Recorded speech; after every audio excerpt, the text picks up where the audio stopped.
సంరక్షణ వాళ్ళు ఎవరెవరు ఏ క్షేత్రాలకైతే చేరాలో ఆ క్షేత్రాలకి చేరేటువంటి పర్వం ఆఖరి పర్వం. ఇది మహాభారతంలో ఉన్నటువంటి 18 పర్వాలలో ఉన్నటువంటి ఉద్దేశం. ఏ గ్రంథమైనా ఈ భారతంలో ఉన్నటువంటి పాత్రలన్నీ సజీవమైనటువంటి, ఇప్పటికీ కూడా అప్పుడు జరిగిపోయింది, ఇప్పుడు జరుగుతుంది, భవిష్యత్తులో జరుగుతుంది, జరగవచ్చు కాదు జరుగుతుంది.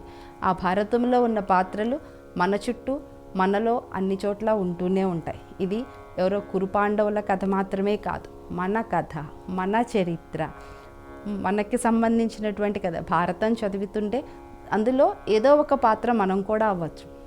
సో భారతం చదువుతా మనల్ని మనం మన యొక్క పాత్రలో మనం కూడా కనిపిస్తాం. మనల్ని మనం ఉద్ధరించుకోవడానికి భారతం మనకి ఒక దివ్య సూచి, దిక్సూచిలాగా ఉపయోగపడుతూ ఉంటుంది భారతం.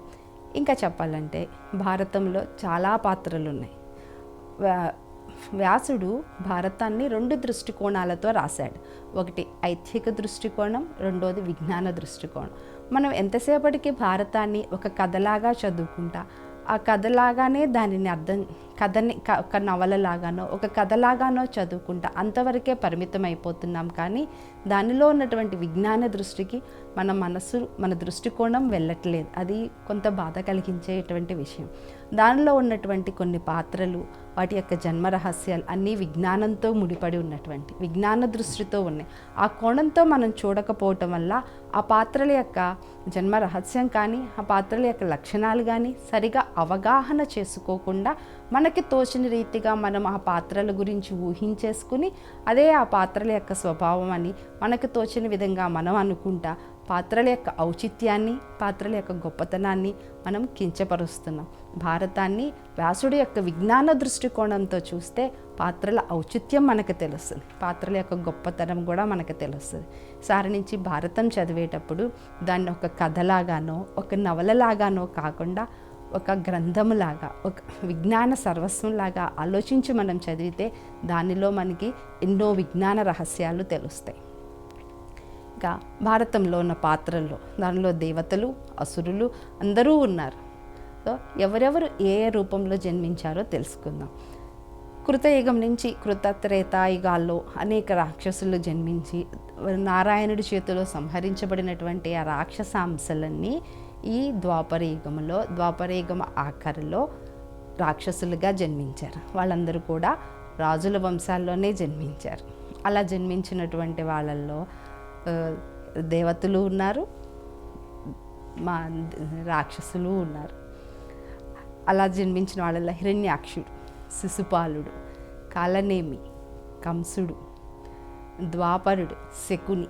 ఈ శకుని కారణంగానే నలదమయంతుల కథలో కూడా నలుడు జూదమాడి ఓడిపోయినటువంటి ఈ ద్వాపరుడే చేశాడు ఆ పని. ద్వాపరుడు, కలి ఇద్దరు స్నేహితులు. కలి దుర్యోధనుడు.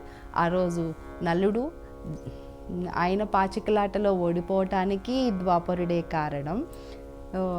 పాండవులు అరణ్యవాసం చేయటానికి ఈ ద్వాపరుడైనటువంటి శకునే కారణం. ఇంకా కలి దుర్యోధనుడు. పౌలస్త్య గణమంతా దుశ్శాసన మొత్తం ధృతరాష్ట్రుడి యొక్క సంతతి అంతా వాళ్ళే. ఇంకా దేవతా గణానికి వద్దాం. విష్ణుమూర్తి, కృష్ణుడు, ఆదిశేషుడు, బలరాముడు, లక్ష్మీదేవి, రుక్మిణి, సనత్కుమారుడు, ప్రద్యుమ్నుడు, అప్సరసులు, గోపికలు, వేల్పులు, యదువంశం యొక్క వీర సైన్యం, వసుడు, భీష్ముడు, బృహస్పతి, ద్రోణుడు, ఏకాదశ రుద్రాంశుడు, కృపాచార్యుడు, కాముడు, క్రోధం, అశ్వత్థామ, యముడు, విదురుడు, ధర్మరాజు, సూర్యుడు, కర్ణుడు, గంధర్వుడు, ధృతరాష్ట్రుడు, మాయా అనేటువంటి గంధర్వ స్త్రీ గాంధారి, సాత్యకి, విరాటుడు మొదలైనటువంటి వారందరూ. పాండురాజు కూడా, సిద్ధి, బుద్ధి, కుంతి, మాద్రి, యముడు, ధర్మరాజు, సూర్యుడు, కర్ణుడు, వాయుదేవుడు, భీముడు, ఇంద్రుడు అర్జునుడు, శ్రీదేవి ద్రౌపది, అగ్ని దృశ్యద్యుమ్నుడు, చంద్రుని కుమారుడు వర్చస్సు అభిమన్యుడు. ఇక్కడ ఒక విషయం, అభిమన్యుడు చాలా చిన్న వయసులోనే చనిపోయారు అనుకుంటాం కదా. చంద్రుడు ఈ దేవతాంశాలు భూమి మీద పుట్టడానికి బ్రహ్మదేవుడు చంద్రుని కొడుకుని కూడా పిలుస్తారు, అతను కూడా వెళ్ళవలసి వస్తుంది. దానికి అప్పుడు చంద్రుడు ఇష్టపడు, నేను నా కొడుకును వదిలేసి నేను ఉండలేను, నా వర్చస్సుడు నాతోనే ఉండాలి అంటే, లేదు ఆయన వెళ్ళాలి, రాక్షస సంహారం జరగాలంటే అతను భూమి మీద పుట్టడం ఆవశ్యకం అనగానే నా కొడుకు 16 సంవత్సరాలు ఎప్పుడైతే పూర్తవుతాయో వెంటనే అతను నా దగ్గరికి వచ్చేయాలి, అందుకు మీరు ఒప్పుకుంటే నా కొడుకుని పంపిస్తాను అంటే బ్రహ్మదేవుడు అందుకు అంగీకరించడం వల్ల వర్చస్సుడు అభిమన్యుడిగా పుడతాడు. అతను 16 సంవత్సరాల నిండగానే యుద్ధంలో మరణించి తన అవతారాన్ని చాలించి వెళ్ళిపోయాడు.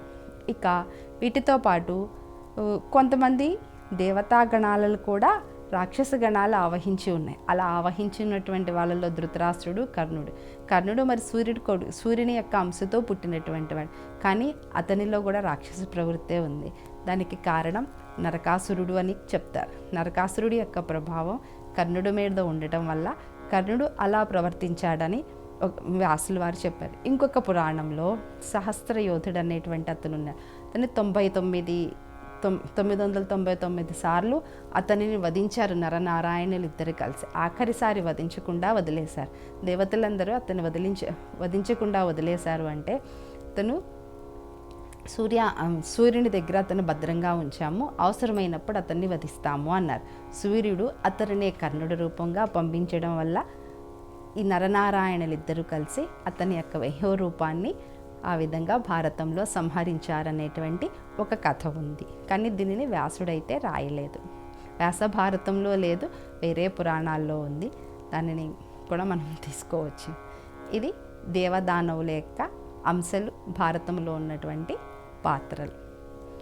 ఇంత మట్టికి ఈరోజుతో భారతంలో ఉన్నటువంటి పాత్రల యొక్క పరిచయం చేశాను. భారతం అంటే ఏమిటి, భారతం ఎలా వచ్చింది, భారతానికి ఉన్నటువంటి వైజ్ఞానిక కారణాలు, అలాగే పాత్రల యొక్క పాత్రలు ఏ పాత్రలు ఎవరు ఏంటనే దాని గురించి నేను మీకు పరిచయం చేశాను. ఇంతటితో ఈ కార్యక్రమాన్ని ముగిస్తుంది. స్వతంత్ర భక్తి యూట్యూబ్ ఛానల్ ని సపోర్ట్ చేయండి.